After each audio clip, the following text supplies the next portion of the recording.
The blood of ancients ran through the cracks of the obsidian altar. Elijah Thorne stood transfixed as crimson rivulets snaked between his bare feet, the metallic scent of sacrifice thick in the midnight air. His heart hammered against his ribcage, not from fear of the hooded figures encircling him, but from what writhed and twisted in the sky above, tearing through dimensions that human eyes were never meant to perceive. I shouldn't be seeing this. I was never supposed to see this.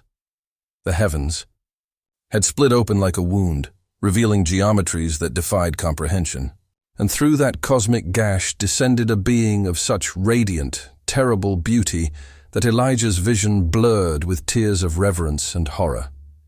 6 wings of white flame unfurled across the night sky, each feather etched with ancient scriptures that burned themselves into Elijah's mind.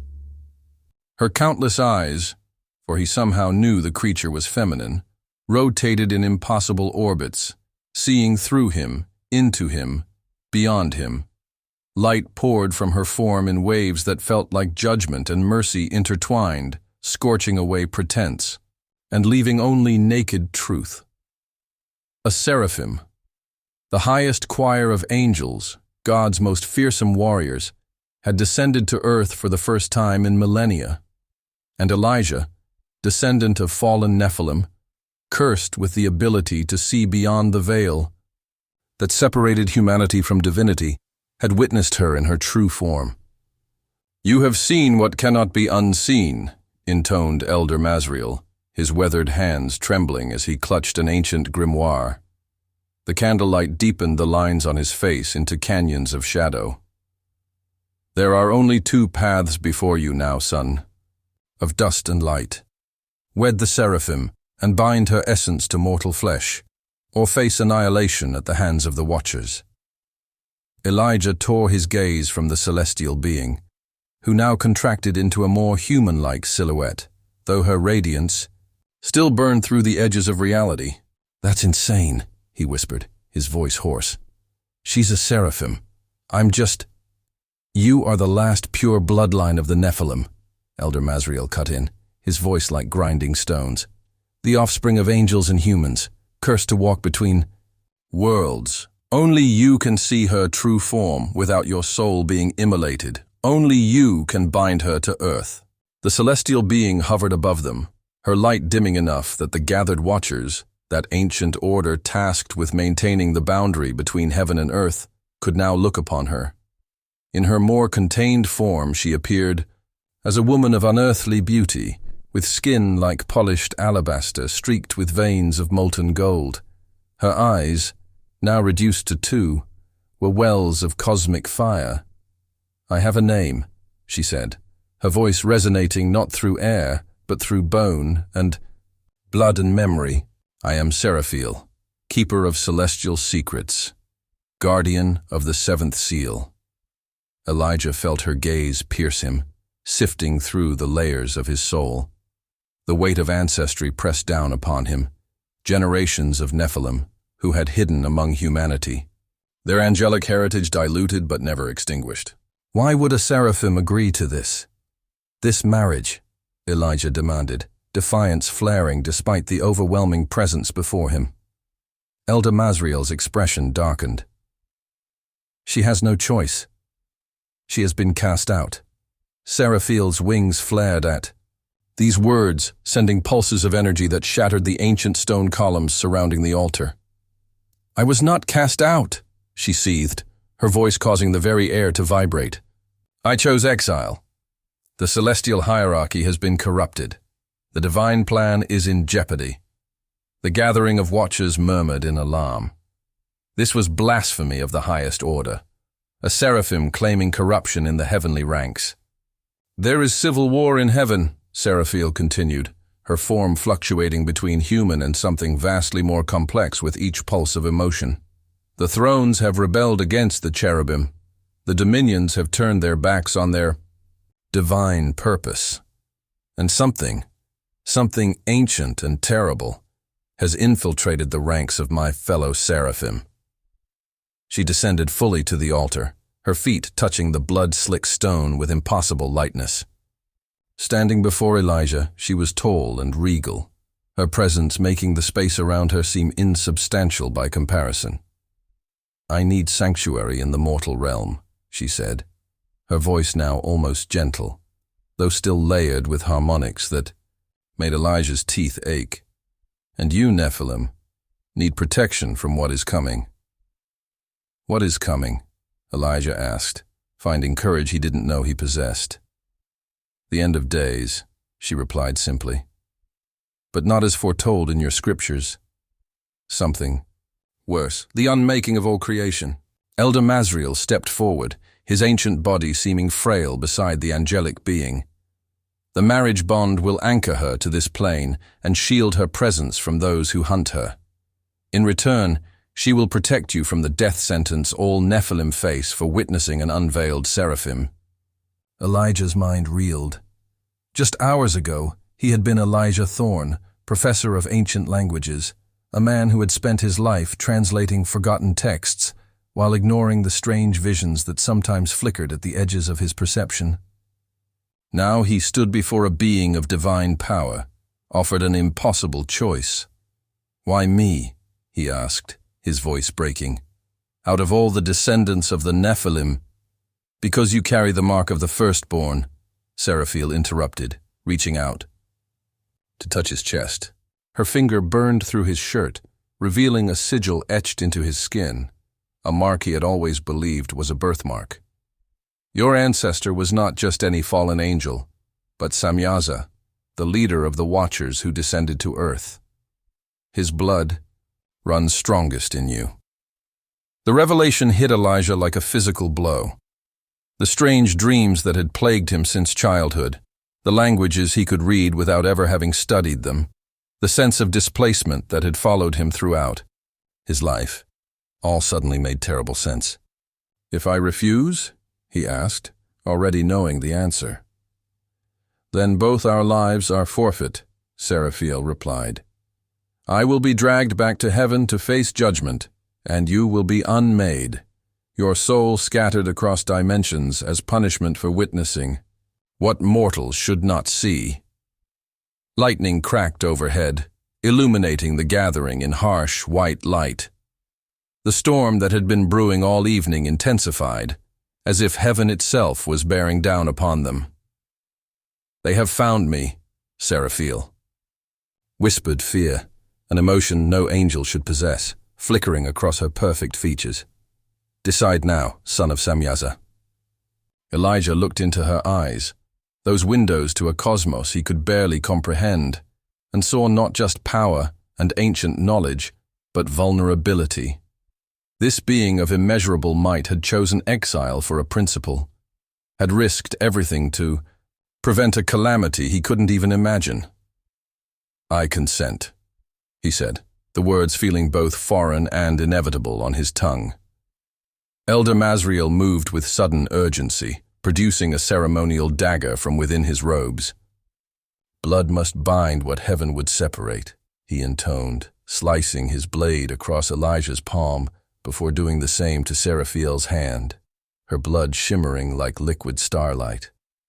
Their hands were pressed together, Elijah gasping at the sensation of her blood mingling with his. It was like touching a live wire, like diving into the heart of a star. Her essence flowed into him as his mortality anchored her to the earthly plane. The heavens roared in protest.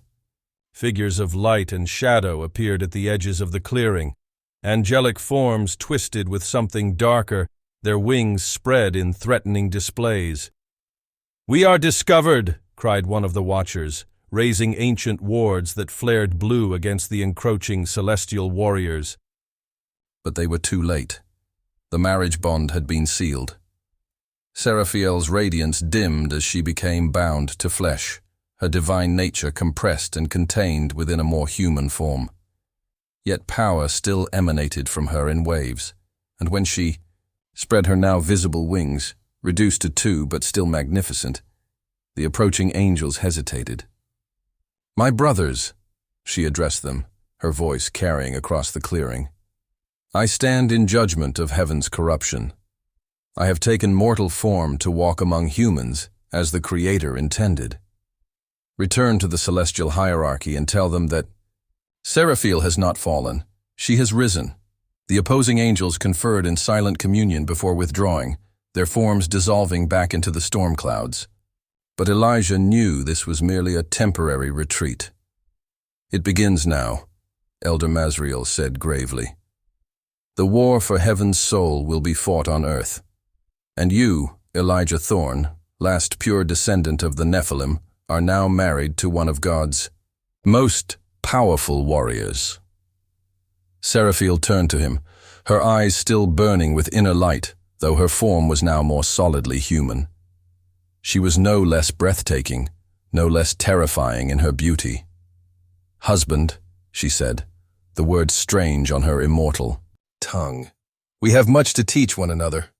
Elijah looked at the being he was now bound to for eternity, or until their inevitable destruction at the hands of corrupted angels.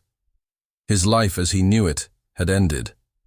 But as dawn broke over the horizon, painting the sky in hues of gold and crimson, he realized that perhaps his life had never truly begun until this moment.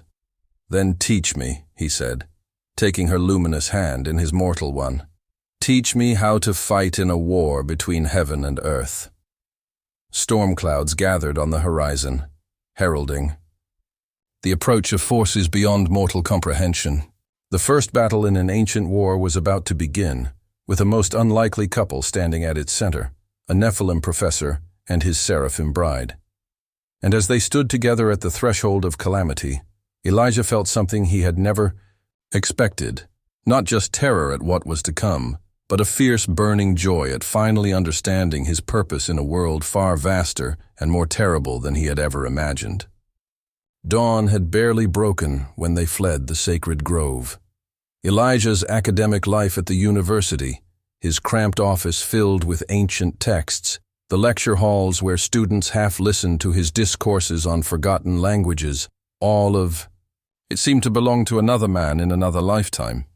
The Watchers had scattered, their ancient order activating safe houses across the continent. Elder Mazriel had pressed a weathered key into Elijah's palm before departing, his rheumy eyes grave with unspoken warnings. The sanctuary of Solomon waits, was all he said. 3 days' journey north. Trust no one with wings. Now, as Elijah guided his decade-old sedan along winding mountain roads, he cast frequent glances at the being seated beside him. Seraphim sat unnaturally still, her gaze fixed on the passing landscape with an intensity that suggested she was seeing far more than mere trees and rocks. Do you ever blink? Elijah asked, the question slipping out before he could reconsider. Seraphim turned to him, and for a moment her eyes revealed swirling galaxies within their depths. This vessel requires maintenance I am unaccustomed to providing, she said. Blinking, breathing, the constant demands of flesh are distracting. That's humanity for you, one distraction after another. Elijah attempted a smile, but it felt brittle. How are you? Fitting in there. In that body? Painfully, she replied with unexpected candor. Imagine the cosmos compressed into a thimble. I have sacrificed much of my perception and power to walk this realm. The road narrowed as they ascended higher into the mountains. Mist clung to the pines like spectral fingers. Elijah's knuckles whitened on the steering wheel as he processed the impossibility of his circumstances. You said heaven is corrupted, he ventured after miles of silence.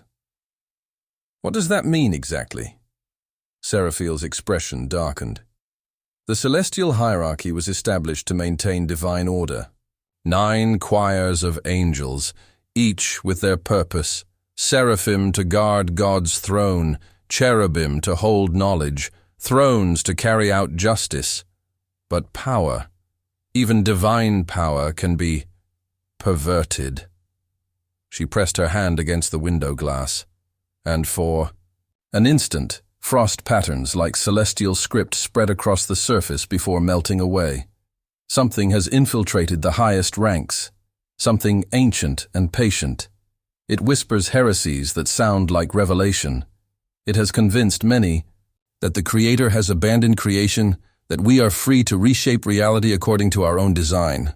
And you disagreed, Elijah said, putting the pieces together. I am Seraphim, voice of divine fire. My purpose, my very essence, is bound to the original plan. I cannot be corrupted, but I can be. She hesitated, searching for the word. Outvoted. The implication sent a chill through Elijah's bones. Angels turning against angels, divine beings reinterpreting their sacred purpose. The machinery of heaven grinding toward purpose is unknown. What does any of this have to do with me? With Nephilim? He asked. Seraphim turned her piercing gaze upon him. The Nephilim were never meant to be exterminated.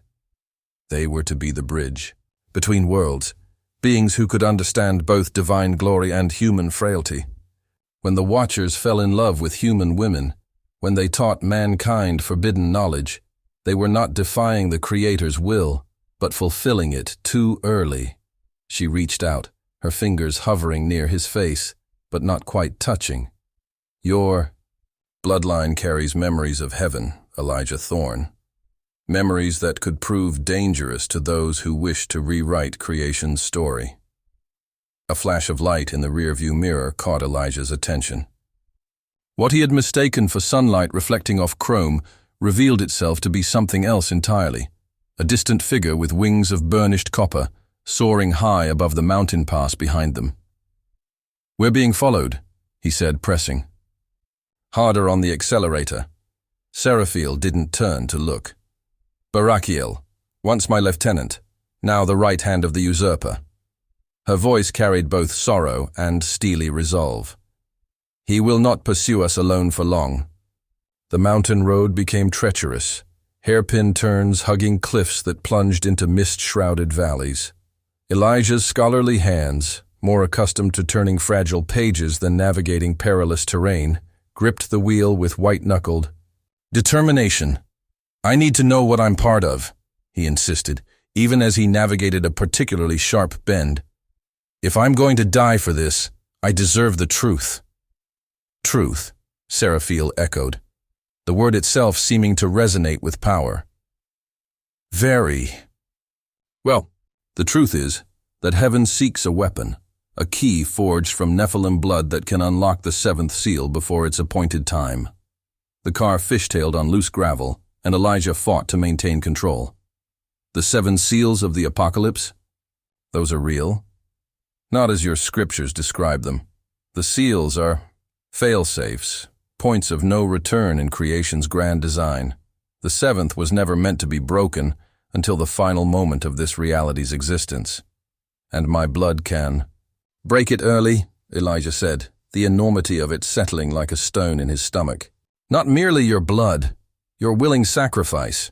Seraphim's voice softened with something like compassion. That is why I chose exile. That is why I sought the Watcher's help to find you first. The corrupted councils of heaven would have you captured, convinced, converted to their cause. Elijah's mind reeled, scholarly detachment warring with existential terror. And our marriage, how does that protect either of us? The marriage bond creates a shared essence. Your humanity anchors me to this realm, beyond their easy reach. My divinity shields your mind from their influence. Her lips curved in what might have been her first attempt at a human smile. We are, as your poets might say, each other's armor against oblivion. The road ahead suddenly erupted in golden light. Elijah slammed on the brakes as the asphalt before them cracked and split, revealing a figure ascending from within the earth itself. Unlike Seraphim's terrible beauty, this being exuded wrongness, an angel whose proportions seemed subtly distorted, whose radiance carried undertones of shadow. Nathaniel, Seraphim whispered, the name itself a warning. Throne of the Eastern. Gate. Elijah reversed frantically, but another crack appeared behind them, the road crumbling away to reveal a sheer drop into the misty abyss below. They were trapped. Step out of the vehicle, Nephilim, commanded the distorted angel.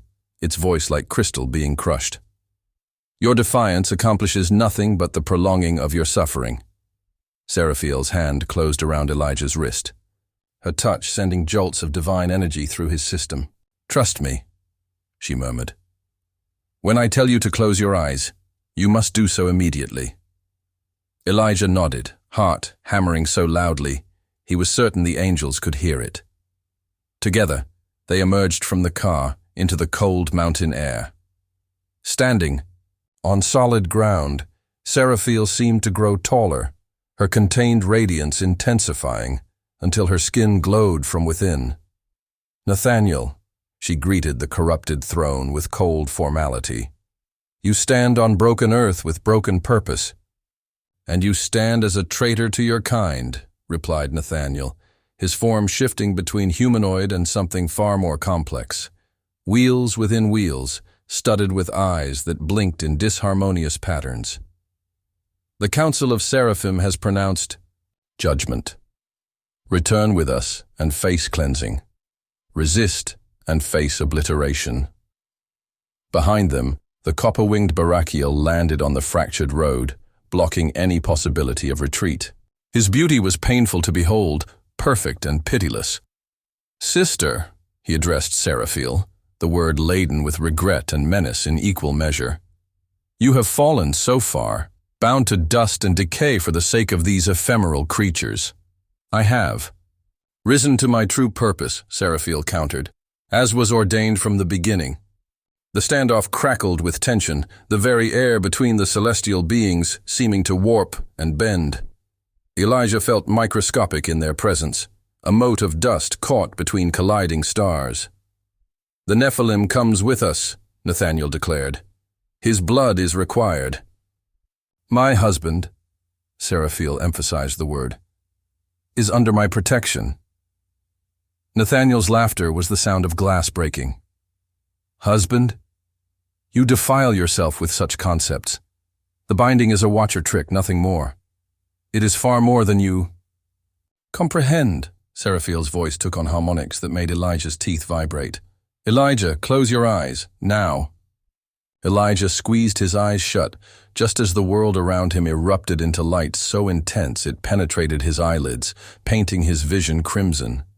Heat washed over him, not burning, but cleansing, as if every cell in his body was being scoured of impurity. The sound that followed was not sound at all, but the absence of it, a vacuum of silence so complete it seemed to pull at his very thoughts. When sensation returned, he was falling, or flying, his body weightless as Seraphil's arms encircled him. Wind rushed past his face, and he dared to open his eyes to find they were plummeting down the mountainside, Seraphil's two wings unfurled like sails of light against the morning sky. "What happened?" he gasped, clinging to her as the ground rushed up to meet them.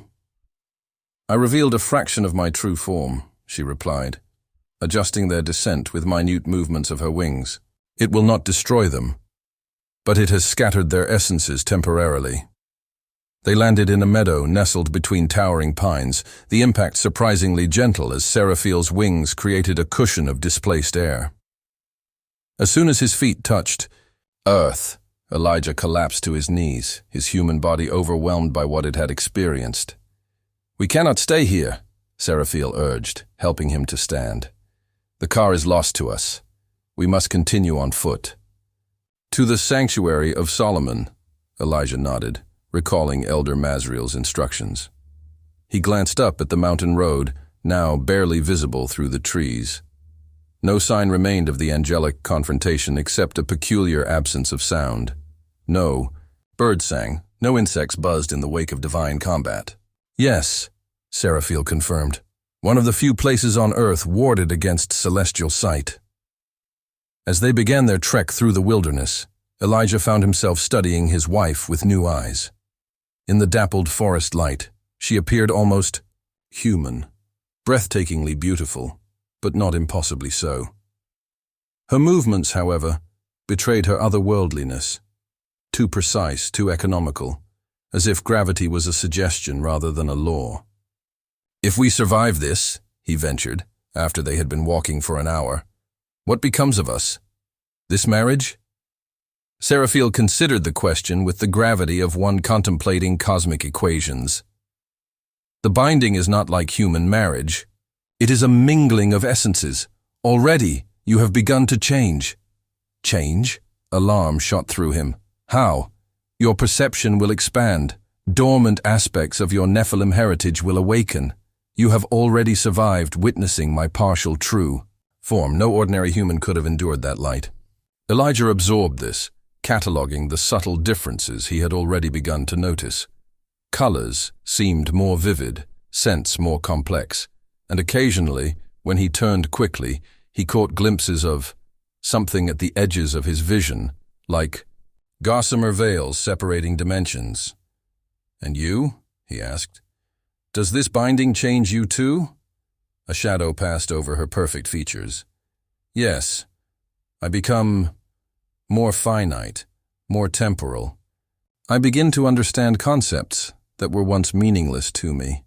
Hunger, fatigue." She paused, looking at him with a curious tilt of her head. Loneliness.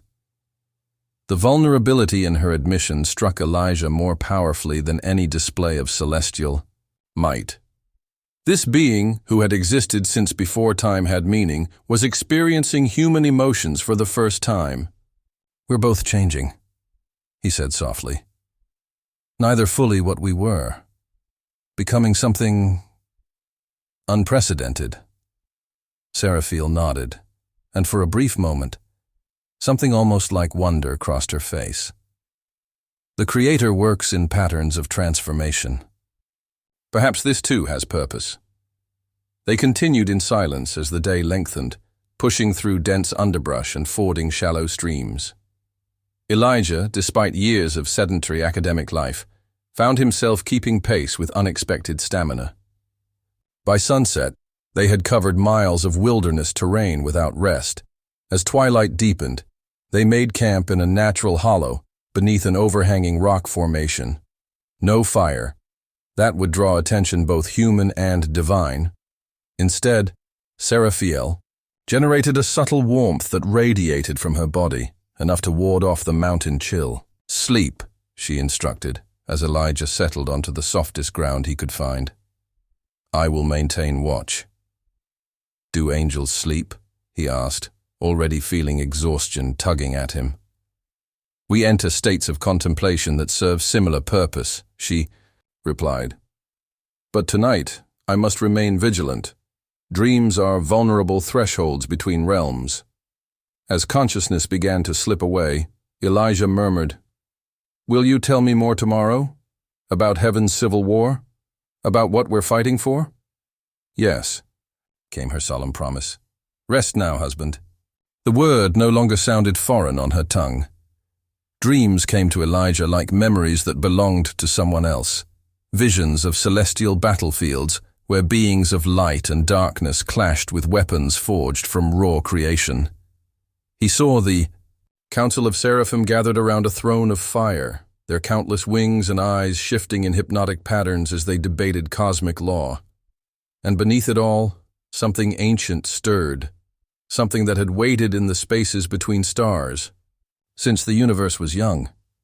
He awoke with a gasp to find morning had arrived, weak sunlight filtering through the canopy above. Seraphim stood at the edge of their shelter, her posture alert as a deer sensing predators. "You were watching my dreams," Elijah accused, the realization dawning as fragments of vision clung to his waking mind. "Not watching. Guarding," she corrected. "Your sleep was targeted. Something sought entry to your unconscious mind." A chill ran through him despite the morning warmth. "The corrupted angels?" "No." Her expression grew troubled. "Something older. Something that speaks through them." Elijah rose, brushing leaves and dirt from his clothes, the fine suit he had worn to the ritual now bedraggled and torn. "You know what it is." It wasn't a question. Seraphim's gaze turned skyward, where heavy clouds were gathering despite the earlier promise of clear weather. "There are beings that predate angels, Elijah. Entities that were discarded from the final design of creation. They dwell in the void between realities, seeking re-entry to the world that rejected them. And heaven's corruption, this civil war you spoke of, their influence, spreading like poison through the celestial ranks. Her wings shifted beneath the surface of reality, not fully manifested, but present nonetheless. They whisper of freedom, from divine purpose, of a universe without constraints, where angels might remake creation in their own image. Thunder rumbled in the distance, though the storm clouds remained unnaturally stationary above them. "We should move," Elijah suggested. "Uneasy. That storm feels deliberate." Seraphim nodded. "They are searching methodically. The storm masks their presence from mortal eyes." They set off again, keeping under the densest parts of the forest canopy when possible. As they walked, Seraphim continued her explanation, each revelation more staggering than the last. The seventh seal contains the final boundary between realities. If broken prematurely, it would allow these ancient entities full access to our universe before the appointed time. "And my blood, Nephilim." "Blood can break this seal?" Elijah asked, ducking under a low-hanging branch. "Not merely break it, remake it." "The Nephilim were created as potential locksmiths of reality, beings who could repair the cosmic architecture if needed." Her pace quickened as the thunder grew louder. "That knowledge was lost when they were hunted to near extinction after the deluge. By angels," Elijah added bitterly. "By those who feared what the Nephilim might become," she corrected. "The children of Watchers inherited both divine sight and human free will, a combination that terrified many in the celestial hierarchy." They emerged from the tree line into a vast alpine meadow. In the distance, perhaps 5 miles across, the sanctuary of Solomon rose before them, ancient stones gleaming with sigils of protection that predated human civilization. As they approached its weathered gates, the pursuing storm finally broke upon them, celestial warriors descending on wings of lightning and shadow. Seraphim turned to face her former brethren, her form beginning to shift and expand beyond human comprehension. Elijah stood beside her, no longer trembling but resolute, the dormant Nephilim power in his blood now fully awakened. "You cannot stop what has already begun," Nathaniel called through the tempest, his distorted form terrible to behold. "We do not seek to stop it," Elijah replied, his voice carrying unexpected authority. "We seek to fulfill it properly." As the corrupted angels closed in, Elijah and Seraphim joined hands. The marriage bond between them flared with blinding intensity, their mingled essences neither fully angelic nor human, but something revolutionary, the very bridge between realms that creation had always intended. The sanctuary doors swung open, revealing Elder Mazriel and the assembled watchers within. "Quickly!" he called. Together, they stepped across the threshold, not fleeing, but advancing toward their destiny. For in their union lay not just survival, but the seed of a new cosmic order, one where heaven and earth might finally understand each other. The doors sealed behind them as the storm raged on, powerless against Solomon's ancient wards, and within, the real work began.